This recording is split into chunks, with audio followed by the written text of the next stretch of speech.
Everybody, welcome to the video surprise of the day. Today's video surprise: how clean are the gutters? So before you get started, please remember to hit the subscribe button, the bell icon when you notify new videos, and I really appreciate that thumbs up. Thank you very much in advance. So my gutters hasn't been cleaned as I know it.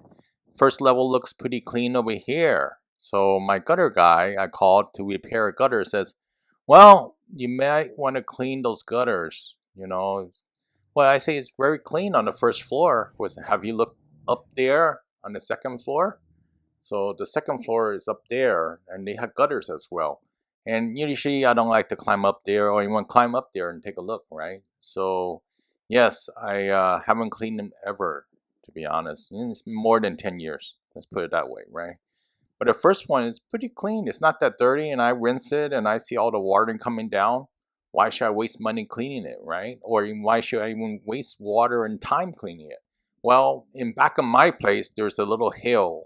So sometimes a lot of winds and high winds brings a lot of dust and such and debris, I guess, from the mountains and such, right? And that would get in the gutter. So my gutter person proved me wrong. So this is what you see up there. All this mud and everything that's growing. It looks really bad, and I know he didn't fudge the pictures because that is my pictures. He actually got 2 trash bags of this soil, and it's up in my gutters. So I thought I want to share this thing. So for y'all folks that also cares, should I clean my gutters? Now it looks pretty nice, right? The water flows and very clean overall. So, and that's something I really appreciated. And the other thing is that he did fix the leak. One of the gutter seams where there's a leak, and he showed me the pictures and it's clean. Hopefully this video helps you out. I really appreciate it. Thumbs up and leave a comment, help others. And I see you next time. Have a good one. Bye.